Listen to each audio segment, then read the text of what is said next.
नमो सिद्धाणं नमो आयर्याणं नमो वज्रायाणं नमो लोय सवसाहूणम्। देवादिदेव अतिशयकारी श्री आदिनाथ भगवान की, देवादिदेव श्री अनंतनाथ भगवान की, संत श्रोमणी आचार्य भगवान गुरुदेव श्री विद्यासागर जी महाराज की, पूज्य आचार्य श्री समय सागर जी महाराज की, परम पूज्य पक्षमण श्री वीर सागर जी महाराज की, समस्त मुनि संघ की। देवादिदेव चरणे परिचिनियात् आदृतो नित्यं कामदुहि कामदाहिनी, ये विशेषण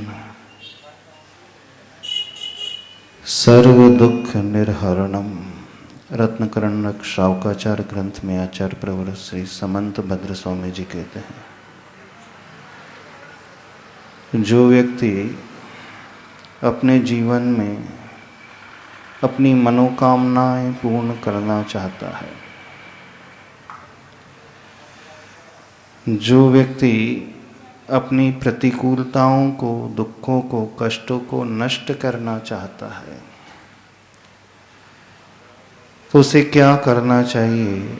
एक सूत्र आचार्य भगवान दे रहे हैं, क्योंकि संसारी व्यक्ति दो ही चीजें चाहता है, कामदुहि। कामदुहि जानते हो क्या होता है?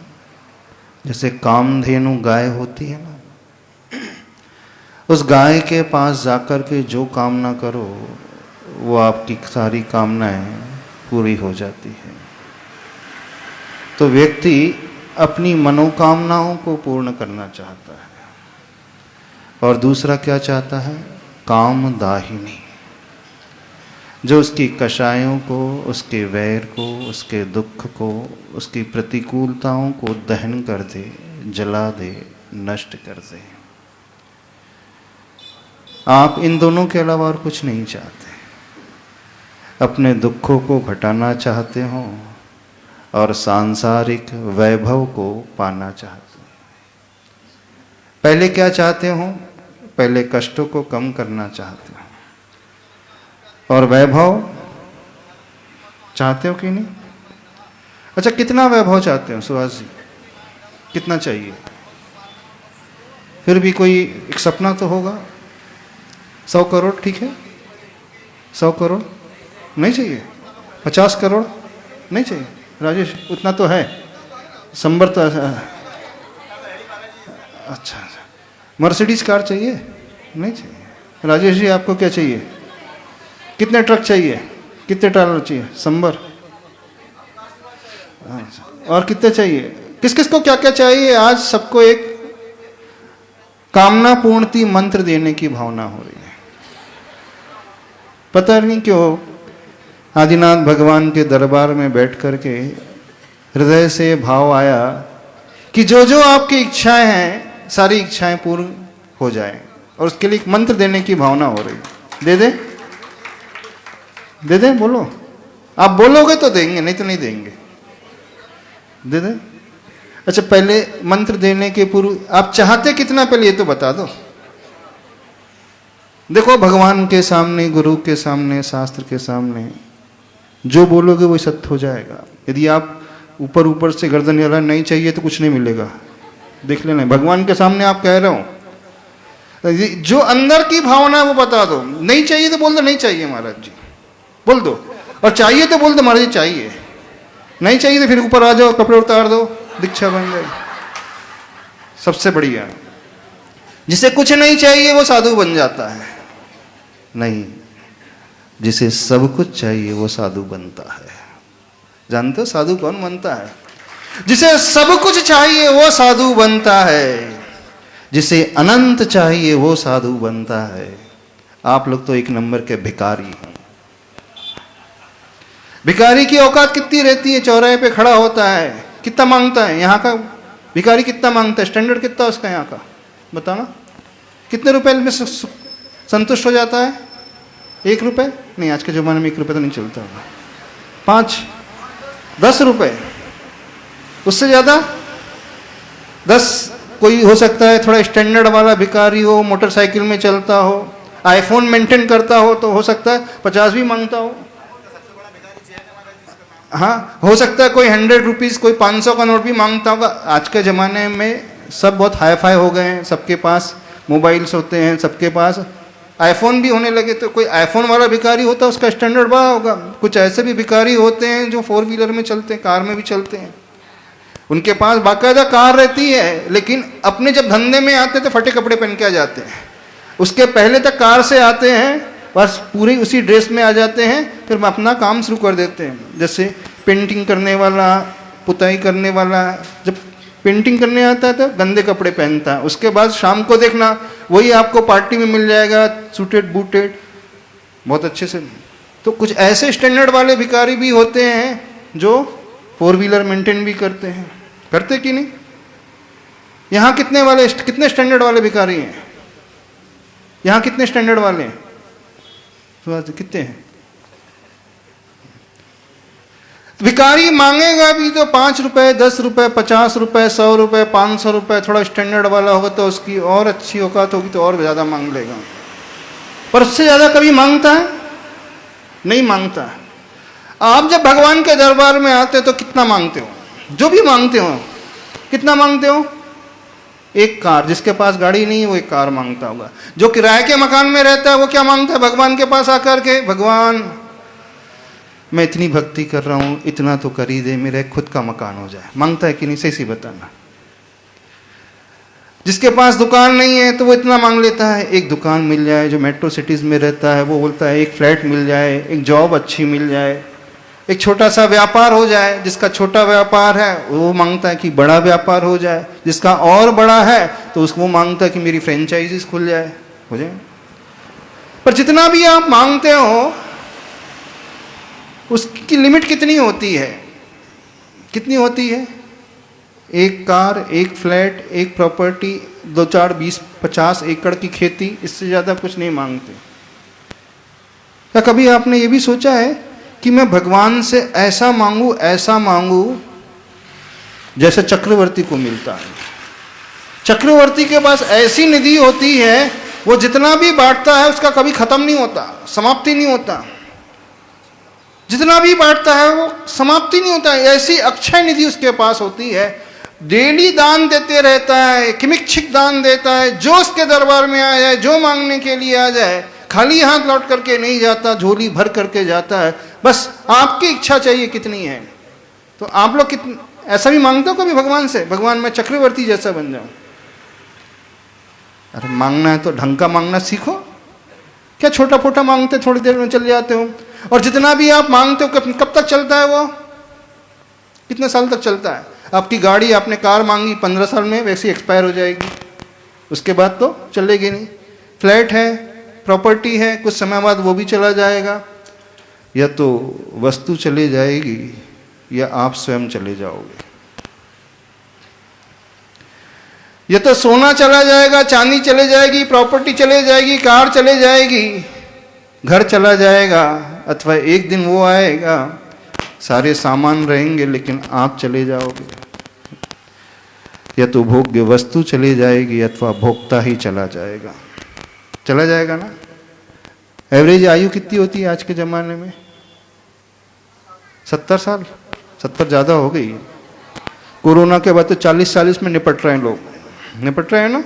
हार्ट फेल किसका हो जाए पता नहीं, हार्ट अटैक किसको आ जाए, ब्रेन स्ट्रोक किसको हो जाए, पैरालिटिक अटैक किसको आ जाए, किसी को कुछ पता नहीं। फिर भी अपन मान लेते हैं 70 साल। चलो आप पुण्यशाली हो क्योंकि आप भक्ति कर रहे हैं तो 70 मांग लेते हैं, ठीक है ना। क्योंकि पुराना घी खाया आप लोगों ने, अभी नई पीढ़ी ने तो पुराना घी खाया नहीं, अभी डालडा खाया सब, तो वो ज़्यादा चलेंगे नहीं, उनकी गाड़ी ज़्यादा चलने वाली नहीं है। लेकिन जो शुद्ध घी खाने वाले हैं उनकी हड्डी मजबूत है, अभी भी उनकी चल जाएंगी 70-80 तक। जिंदगी भर जितनी मेहनत करते हो, जितना कमाते हो, जितना जोड़ करके रखते हो, कब से अपने मेहनत करना शुरू की? 30 साल से की उम्र से मेहनत करना शुरू की और 80 साल तक जी जान लगा करके खूब मेहनत किया। एक्सट्रीम की बात कर रहे हो कि 80 ईयर्स तक आपने खूब मेहनत की, 50 साल तक जिंदगी में खूब मेहनत की, खूब कमाया, खूब जोड़ा, खूब संग्रह किया, जब भोगने का समय आता है तो क्या होता है? बूढ़ा हो जाता है व्यक्ति, खा नहीं पाता है, डायबिटिक पेशेंट वो हो गया है, कोलेस्ट्रॉल लेवल बढ़ चुका है, 3 नली चौक हो चुकी है, एक बार नहीं 2 बार बाईपास हो चुकी है, तब कुछ खा सकता नहीं, घी नहीं खा सकता, तेल नहीं खा सकता, डायबिटीज है इसका तो शुगर नहीं खा सकता, डॉक्टर ने मना किया, और हाई बीपी हो जाता है तो नमक भी कम कर दिया है, तो नमक खा नहीं सकते, मीठा खा नहीं सकते, घी तेल ले नहीं सकते, अब क्या खाना है? उबला हुआ। यानी जब भोगने की बारी आती है तो शरीर जवाब दे जाता है, जवाब दे जाता है।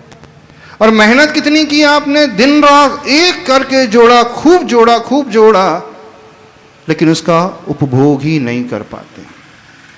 कुछ लोग ऐसे होते हैं जिन्हें वस्तु मिल जाती, पैसा मिल जाता है, वही चढ़ा जाता, चोरी हो जाता है। यानी थोड़ा सा बनियागिरी दिखाना सीखो, थोड़ा दिमाग लगाना सीखो। इतनी मेहनत के पश्चात जो पाया वो कब तक साथ देता है, और जो आप मांगते हो वो बहुत लिमिटेड मांगते हो। तो एक तरीका आपको बताते हैं मांगने का भगवान से, ऐसा मांगना कि जो कभी समाप्त ना हो। कैसा रहेगा? और ऐसा मांगना कि मैं भी कभी मरूं ना। दोनों ही चीज है, भोग्य वस्तु भी समाप्त ना हो और भोक्ता भी मरे ना कभी, तब तो सही फायदे का सौदा है। सही फायदे का सौदा क्या है? हम भी मरे ना, और जितना भी प्रॉपर्टी, धन दौलत है, कभी हमसे छूटे ना। तो रास्ता बता दे। ऐसा कौन मांगता है? ऐसा सिर्फ साधु मांगता है। साधु भी मेहनत करता है, आप भी मेहनत करते हो, साधु भी तपस्या करते हो, आप भी तपस्या करते हो। साधु को जो मिलता है वो अनंत को लिए हुए मिलता है, क्योंकि अनंतनाथ भगवान के चरण छांव में आप बैठे हैं। और आप लोगों को जो मिलता है वो अंत को लिए हुए मिलता है, वो ने समाप्त हो जाता है। तो क्यों ना ऐसा मेहनत की, ऐसा पुरुषार्थ किया जाए, ऐसी मेहनत की जाए जो हमें मिले वो कभी समाप्त ही ना हो। तो कौन सा अच्छा सौदा रहेगा बताओ सुभाष जी? कौन सा अच्छा, हमारा कि आपका? हाँ देखो, तब तो हम भी करते हैं, आप भी तब कर रहे हो। आप डॉक्टर के कहने पे तपते हो, आप मीठा नहीं खा सकते, नमक नहीं खा सकते, घी तेल नहीं खा सकते, डॉक्टर ने मना किया है, और साधु भी त्याग देते हैं। करते हो कि नहीं? डॉक्टर ने बोला एक टाइम से ज्यादा खाना नहीं तो वैसे भी क्या है, इंटेस्टाइन है वैसी वो और फंस जाएंगी, उलझ जाएंगी, तो और परेशानी हो जाएगी। तो आप भी एक ही टाइम खाते हो, और शाम को है बॉइल्ड लेना है, सूप लेना है, सब्जी लेना, उससे ज्यादा लेना नहीं, डॉक्टर ने बोल कर रखा। साधु का भी आहार ऐसी है, ठीक है ना? साधु उसे स्वेच्छा से करता है, और आप लोग डॉक्टर के डर से करते हो। तो सहन तो आप भी कर रहे हो, सहन हम भी कर रहे हैं। इतना सहन करने के बाद आपको जो मिलेगा उसकी लाइफ, भोगने की लाइफ 2, 4, 20 साल, बस से ज्यादा नहीं। और साधु को जो मिलेगा उसकी लाइफ कितनी है? एक बार वो साधु भगवान बन जाएगा तो उनका सुख कभी समाप्त नहीं होगा। उनका सुख जो है अनंत काल के लिए रहता है। उनके सुख की क्वालिटी जो है एक्सट्रीम बेस्ट क्वालिटी होती है। उनका ड्यूरेशन अनंत काल का, उनकी क्वांटिटी वो भी अनंतता को लिए हुए थे। कौन सा सौदा फायदे का हुआ? साधु का कि श्रावक का? बोलो, जोर से बोलो। हाँ, तो कितने लोग साधु बनने को तैयार है? कोई तैयार नहीं। अरे बनियागिरी सिखा रहे हैं आपको। हाँ, अभी नहीं, हम साधु बनने को। भाव तो करो, कंजूसी क्यों कर रहे हो? भाव करना सीखो तो सही एक बार अपने जीवन में। एक बार अंदर में परिणाम तो लेकर के आओ। जैसे आप अपने सपने देखते हो ना कि मेरे पास एक गाड़ी होना चाहिए, कार होना चाहिए, आईफोन होना चाहिए, तो एक सपना ये भी देखना, हे भगवान मेरे पास एक बार ही सही, एक दिन के लिए सही है, मयूर पिच्छी आ जाए, ये सपना भी तो देखो। मरने के पूर्व मेरे हाथों में ये संयम उपकरण आ जाए। जब इस तन को मैं छोड़ूं, प्राण इस तन से विसर्जित हो, तो मेरे हाथों में ये मयूर पंख की मयूर पिच्छिका हो, जिससे मैं जीवों की रक्षा करूं। यह सपना भी देखना सीखो। जिसने अपने जीवन में यह सपना देखना सीख लिया, वो आज नहीं तो कल, इस भव में ना सही अगले भव में, भजन बात है ना, इस भव में सही पर भव में मिलता है अपने अपने कर्मों का फल सबको मिलता है, तो हम कह रहे हैं इस भाव में ना सही पर भाव में मिलता है, अपनी अपनी भावना का फल सबको मिलता है। बस शर्त ये होना चाहिए कि वह अंतरंग से भावना भाने वाला हो जाए, अंतरंग से सोचने वाला हो जाए। लेकिन आप लोगों ने जो सोचा है ना, चौराहे के भिखारी की भांति सोचा, उससे ज्यादा कुछ नहीं। वो 10 रुपए में संतुष्ट हो जाता, 50 रुपए में आप मांगते भी है तो एक फ्लैट मांगते हो, एक गाड़ी मांगते हो, कार मांगते हो, ट्रक मांगते हो, इससे ज्यादा कुछ मांगते ही नहीं। एक पोता मांग लेते हो, पोती मांग लेते हो, इससे ज्यादा कुछ मांगते ही नहीं। नौकरी मांग लेते हो, व्यापार मांग लेते हो, इससे ज्यादा कुछ मांगते ही नहीं। तो मांगना कुछ ऐसा सीखो कि जो हमारे पास आ जाए तो कभी हमसे छूटे ना। ये सही बनियागिरी कहलाती है। और आप सभी बनिया हो कि नहीं? यहाँ पे सारे के सारे बिजनेस क्लास हो, बिजनेसमैन ही हो मैक्सिमम लोग। तो सही बनिया बनना सीखो, प्रभु के आगे ऐसी भक्ति करना सीखो, उसका रास्ता है। आचार्य भगवान कहते हैं देवादिदेव चरणे परिचरणम सर्व दुख निर्हरणम काम दुही काम दाहिनी परिचुनियात आद्रतो नित्यम। यानी 3 लोक के नाथ के चरणों की ऐसी भक्ति करो। वो भक्ति कैसी है? सर्व दुख निर्हरणम, समस्त दुख को नष्ट करने वाली है। और काम दुही, यानी जो आप कामना करो वो सारी की सारी कामना पूर्ण होने वाली है। लेकिन कंडीशन है भिखारी बनकर कामना नहीं करना। भिखारी बनकर के कामना करोगे तो उतना ही मिलेगा। ये भिखारी की औकात इतनी होती है, 10 रुपए से ज्यादा मांग ही नहीं सकता। आप भगवान के पास आते हो, इससे ज्यादा मांगते ही नहीं है। हमने किसी को नहीं देखा कि मांगते हो कि भगवान मुझे चक्रवर्ती जैसा वैभव मिल जाए ताकि मेरी संपदा कभी समाप्त ना हो, मेरे द्वार पर जो आए कभी खाली हाथ लौट करके ना जाए। किसी ने ऐसा मांगा भगवान से? मेरे द्वार पे जो भी मांगने के लिए आए, जो इच्छा लेकर के आए, सारी इच्छाएं मैं उसकी पूरी कर दूं। मेरा हाथ हमेशा ऊपर उठा रहे, मेरे हाथ में जो आए मैं सबको बांटता चलूं। एक बार दूसरों के लिए मांगना सीखो। एक बार यह भाव लाना सीखो कि मैं दूसरों की सारी जरूरतें पूर्ति कर दूं, सारे कष्ट दूर कर दूं, कभी अपने लिए मांगने की आवश्यकता नहीं पड़ेगी। ये कहलाती है सही प्रभु की भक्ति, ये कहलाता है सही प्रभु का समर्पण। लेकिन आप भिखारी की औकात से आगे बढ़ते ही नहीं है। बस अंतर है कि भिखारी का स्टैंडर्ड अलग अलग है। किसी का 10 रुपए का है, किसी का 1 कार का है ना। बच्चा होता है ना, बच्चा एक चॉकलेट चाहता है, आप बड़े हो गए तो आपकी चॉकलेट का साइज बड़ा हो गया। बच्चे जो खिलौने वाली कार चाहता है, आप क्या है मर्सिडीज चाहते हो, आपकी कार बड़ी हो गई। बच्चा जो है खिलौने वाला घर चाहता है, आपका घर फ्लैट वाला हो गया। तो उम्र के साथ साथ आपकी इच्छाएं बड़ी हो गई। लेकिन इच्छाएं ऐसी बड़ी करना सीखो जैसी इच्छा साधु परमेष्टि करते हैं, जैसी इच्छा आचार्य भगवान करते हैं। वे भी कामना करते भगवान के पास। हम लोग ऐसी साधु नहीं बने, हमारे मन में भी भाव होते हैं, हमको भी चाह है। ऐसा नहीं साधु चाह से रहित नहीं होता कभी। साधु की चाहत बहुत बड़ी होती है, साधु की कामना बहुत बड़ी होती है। उनकी कामना अनंत को लिए हुए, इन्फिनिटी को लिए हुए होती है। और आप लोगों की कामना भिखारी की को लिए हुई होती है। बस यही अंतर है। तो थोड़ा सा आज भगवान के सामने एक नियम लेना सबको। कौन सा नियम लेना है? मैं भिखारी नहीं बनूंगा। क्या नियम लेना है? मैं भिखारी बनकर के भगवान के आगे हाथ नहीं फैलाऊंगा। यदि मैं भिखारी बनूंगा तो सबसे बड़ा भिखारी बनूंगा। कौन सा भिखारी? जैसे आचार्य भगवान है, उनकी कामना सबसे बड़ी कामना। वो किसे चाहते हैं? वो किसे चाहते हैं? जिन गुण संपत्ति हो मध्यम। हम लोग क्या भावना भाते भगवान के पास आकर के, भगवान आपकी जितनी संपत्ति वो हमारी हो जाए। बेटा क्या भावना भाता है पिता के पास? बेटे का नाम क्या है सुहास जी? हाँ, सात्विक क्या भावना भाता है? सुहास जी की सारी प्रॉपर्टी मेरी हो जाए। ये भावना होती कि नहीं? पुत्र की भावना होती है पिता के पास जो भी है मेरा हो जाए। तो जो सच्चे संतान होते हैं जिनेंद्र भगवान के, उनकी क्या भावना होती है? जिनेंद्र भगवान के जितनी संपत्ति है, जितने गुणों की संपत्ति है, वो हमारी हो जाए तो जो गुण उनके पास है, जो संपत्ति उनके पास है, वही संपत्ति उस भक्त के पास आ जाएगी, उस साधु के पास आ जाएगी। भगवान के पास कितनी है? तो अनंत है, तो साधु के पास भी अनंत हो जाएगी। जब प्रभु की संपत्ति मिल जाएगी तो प्रभु की संपत्ति कभी समाप्त नहीं होगी। वे स्वयं एक दिन प्रभु जैसे बन जाएंगे। तो मांगना है तो क्या मांगना? भगवान आप जैसी संपत्ति, जैसा सिंहासन आपका है, मेरा सिंहासन भी वैसी होना चाहिए।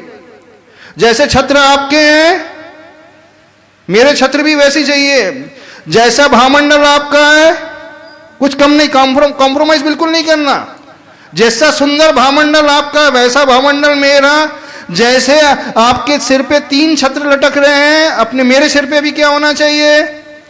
जैसे आपके आगे 64 चंवर ढूंढ रहे हैं, मेरे आगे भी 64 चंवर ढूंढना चाहिए। जैसे आपका सिंहासन है, मेरी सीट भी कैसी चाहिए? बिल्कुल उससे छोटा नहीं सिंहासन। कुछ समझ में आ रहा है कि नहीं समझ में आ रहा है? जैसे आपकी भक्ति में करोड़ों देवता आकर के वाद्य यंत्र बजाते हैं, वैसे हमारे पास भी करोड़ों देवता आकर के चक्कर लगाते रहे। जैसे देवता आपके स्वागत में पुष्प वृष्टि करते हैं, वैसे ही हमारे लिए भी पुष्प वृष्टि हो। बस आपसे कम कुछ नहीं। तो जो प्रभु से प्रभु को मांग लेता है, उसे जीवन में कभी मांगने की आवश्यकता नहीं पड़ती है। वह स्वयं प्रभु जैसा बन जाता है, स्वयं की संपत्ति अनंत गुना हो जाती है। और एक बार वह संपत्ति मिल जाएगी तो ना हमारा मरण होगा, ना वस्तु का अभाव होगा, कभी नहीं छूटेगी। तो जिंदगी भर जो तपस्या की, इस तपस्या का फल क्या मिला?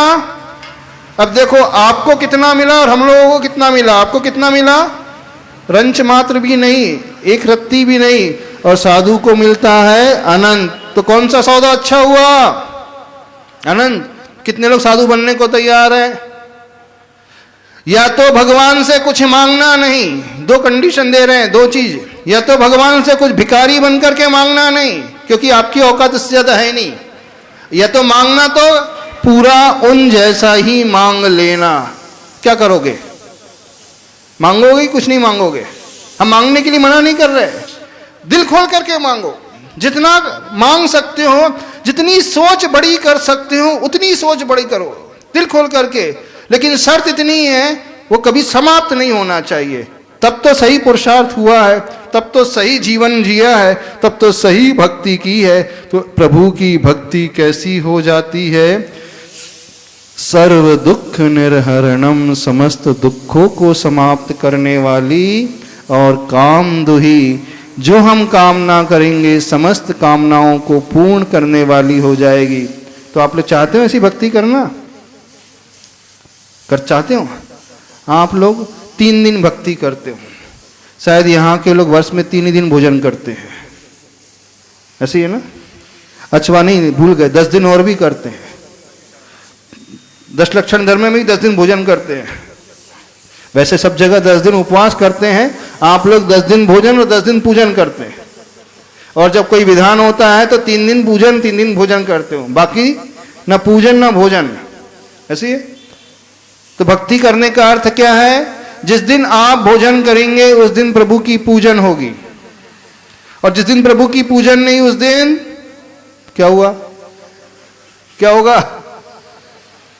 जिस दिन भगवान को नहलाओगे उस दिन अपने सिर पे पानी डालोगे, जिस दिन भगवान को नहीं नहलाओगे उस दिन स्वयं भी स्नान नहीं करोगे। या तो ये कर लो, करना चाहते हो ऐसा? भगवान जिस दिन मैं पूजन करूंगा उसी दिन भोजन करूंगा, और जिस दिन पूजन नहीं उस दिन क्या होगा? भोजन नहीं। तो ये सही भक्त की पहचान होती है। कितने ऐसे सही भक्त बैठे हैं यहां? कोई भी नहीं है। वक्त नहीं है आप लोगों को? यहां के भक्तों के पास वक्त बहुत कम है, और जिसके पास वक्त कम होता है उसे क्या कहा जाता है? जिसके पास वक्त कम होता है उसे क्या कहा जाता है? कम वक्त वाला। और जो कम वक्त वाला होता है वो कौन होता है? कम वक्त होता है। ऐसे कम वक्त कौन होता है? कम वक्त समझते हो कि नहीं? जिसके पास प्रभु भक्ति के लिए वक्त नहीं है, समय नहीं है, सिर्फ अपने पेट भरने के लिए समय, अपनी दुकान चलाने के लिए समय है, तो समझना उससे बड़ा नासमझ व्यक्ति कुछ नहीं है। अरे प्रभु तो सब कुछ देने के लिए तैयार बैठे ही हैं, लेकिन आपको वो भावना बनाना है। तो आज के दिन ये संकल्प करके जाना, हम प्रभु से कुछ नहीं मांगेंगे, और मांगेंगे तो ऐसा मांगेंगे जो कभी समाप्त नहीं होगा। ऐसा भाव अपने भीतर लेकर के आना, और ये भाव जिस दिन मैं भोजन करने का भाव अपने भीतर लेकर के आऊंगा, तो भोजन बाद में, पहले क्या होगी? पूजन। हाथ खड़े करो। जो भोजन के पहले पूजन करेंगे, एक छोटा सा अर्घ्य चढ़ा लेना। घर में चावल है, बादाम है, फल है, लौंग है, चढ़ा देना। नहीं है तो उधार की ले लेना, उधार की ले लेना, भीख मांग लेना, क्या जाता है। यदि शक्ति है तो एक अर्घ्य चढ़ा देना, वो भी पूजा मानी जाएगी। कर लोगे इतना? लेकिन पूजा कब होती है? जब भगवान का स्नान कराओगे, अर्थात भगवान का अभिषेक करोगे। तो बस एक काम करना, आज चूंकि अंतिम दिन है, आप लोगों को एक बहुत सुंदर मंत्र देने की भावना है। आप अपने घर से नेगेटिविटी भगाना चाहते हो, अपने घर की पॉजिटिव ऊर्जा को जागृत करना चाहते हो, अपना व्यापार बढ़ाना चाहते हो, व्यापार में जहां बैठते हो वहां पॉजिटिव वाइब्रेशन लेकर के आना चाहते हो, तो इसका सबसे अच्छा उपाय है भगवान अनंतनाथ भगवान को उठा करके अपने घर पे लेकर चले जाओ। क्योंकि जहां भगवान रहेंगे वो सबसे ज्यादा एनर्जी रहेगी। पर ऐसा संभव नहीं, भगवान को ले नहीं जा सकते। तो दूसरा उपाय है, भगवान के मस्तक से जो प्रवाहित हुआ जल है, जो गंधोदक बन जाएगा, उस गंधोदक को अपने घर के नॉर्थ ईस्ट कॉर्नर में जाकर के रख देना, ईशान कोण में रख देना। अपने दुकान में जहां आप बैठते हो, पूजा आपको जहां आप बैठ करके दीपक जलाते हो, वहां पर उस गंधोदक को रख देना। तो जब तक वो गंधोदक मौजूद रहेगा, वहां की वाइब्रेशन पूरी की पूरी पॉजिटिविटी को लिए हुए होगी। और संध्या काल में सूर्यास्त के पूर्व उस गंधोदक को विसर्जित कर देना। आपको देखना चमत्कार अपने जीवन में। आपकी दुकान में जो कस्टमर आए उसका स्वागत किससे? वैष्णव दर्शन में वो प्रसाद देते, अपन क्या देते हैं जैन दर्शन में? गंधोदक से स्वागत करना। तो उसका विश्वास आपके प्रति बढ़ेगा, आत्मीयता आपके प्रति बढ़ेगी। घर में यदि गंधोदक रहेगा ईशान कोण में चांदी के कलश में, तो वहां शुद्ध ऊर्जा बनी रहेगी। लेकिन होना यह चाहिए कि गंधोदक अपने हाथ से बनाया हुआ हो, तो वो चमत्कार आपके जीवन में करेगा। उधार का गंधोदक नहीं ले आना। पंडित जी ने अभिषेक किया और आप लेकर के चले, उससे कुछ काम नहीं होगा। क्योंकि आप जिस भावना को लेकर के गंधोदक बनाओगे, वो चमत्कार आपके जीवन में दिखाएगा। तो आप अपने व्यापार को अच्छा करना चाहते हो, घर की एनर्जी को अच्छा बनाना चाहते हो, निगेटिविटी को दूर करना चाहते हो, और अपनी आत्मा को पवित्र करना चाहते हो, तो प्रभु भक्ति का प्रथम स्वरूप जो होता है, अतिशयकारी गंधोदक बना करके लेकर के जाना। कितने तो गंधोदक लेकर के जाएंगे अपने घर में रोज? पुरुष वर्ग जो पीछे बैठा है, उन्हें बात समझ में नहीं आ रही। या तो वो चाहते कि उनके घर में हमेशा निगेटिव ऊर्जा बनी रहे, उनकी दुकान में हमेशा निगेटिविटी बनी रहे, उनकी दुकान से ग्राहक हमेशा लौटते रहे, तो वो चाहते। इसका अर्थ ये है। और जो ऐसा नहीं चाहते हैं, वो एक कार्य अवश्य करेगा, प्रतिदिन अपने हाथों से शांति धारा करके उस अतिशयकारी गंधोदक को बनाएगा और चांदी के एक कलश में लेकर के जाएगा। और घर में जो भी मेहमान आएंगे उनका स्वागत गंधोदक से करेगा। शॉप आदि में बैठा है तो कस्टमर का स्वागत गंधोदक से करेगा। फिर आप उसके जीवन में, अपने जीवन में एक बहुत ही बड़ा परिवर्तन पॉजिटिविटी को लिए हुए देखोगे। तो बात समझ में आ गई? प्रभु का अभिषेक गंधोदक बनाने के लिए, पॉजिटिविटी लाने के लिए, और पूजा, उसके बाद भोजन, फिर ये भक्ति आपके लिए सब कुछ देने वाली होगी। क्योंकि आप में से कोई मुनि बनने की शक्ति तो रख नहीं रहा है। आप सिर के बाल तो उखाड़ नहीं पाओगे, दूसरा कोई उखाड़ देगा तो चल जाएगा आपको, बीवी उखाड़ दो चल जाएगी आपको, लेकिन स्वयं नहीं उखाड़ पाओगे, इतनी शक्ति है नहीं। हाँ, स्वयं विहार कर नहीं पाओगे, स्वयं जो है केशलंच कर नहीं पाओगे, स्वयं सर्दी गर्मी सहन नहीं कर पाओगे, स्वयं कपड़े उतार नहीं पाओगे, दूसरा फाड़ के उतार दो चल जाएगा आपको। साधु तो बन नहीं सकते। तो जब साधु नहीं बन सकते हैं तो एक श्रावक बन जाना। और योग्य श्रावक की पहचान ये होती है, वह प्रभु का सबसे बड़ा भक्त होता है। और जो भक्त होता है, भक्ति करता है, वो सर्वप्रथम एक कार्य अवश्य करता है, अपने हाथों से गंधोदक बनाता है और गंधोदक बनाने के पश्चात छोटी ही पूजा सही एक अर्घ अवश्य चढ़ाएगा। फिर आप इसका प्रभाव अपने दैनंदिन जीवन में देखना, फिर जो आपको मिलेगा वह आपकी सारी की सारी मनोकामनाओं को पूर्ण करने वाला होगा और सभी दुखों को नष्ट करने वाला होगा। बहुत अच्छा लगा अभी मिलकर के आप लोगों ने विधान किया, लेकिन विधान यहीं पूरा नहीं हुआ है। ये विधान तब पूरा माना जाएगा जब अनंतनाथ भगवान की बेदी भव्य बनकर के तैयार हो जाएगी। और दूसरा कार्य है, साधु जो है अन्य स्थानक आदि में ना रुके, आपके बनाए हुए संत निवास में रुके, तो मानना आप गुरु के प्रति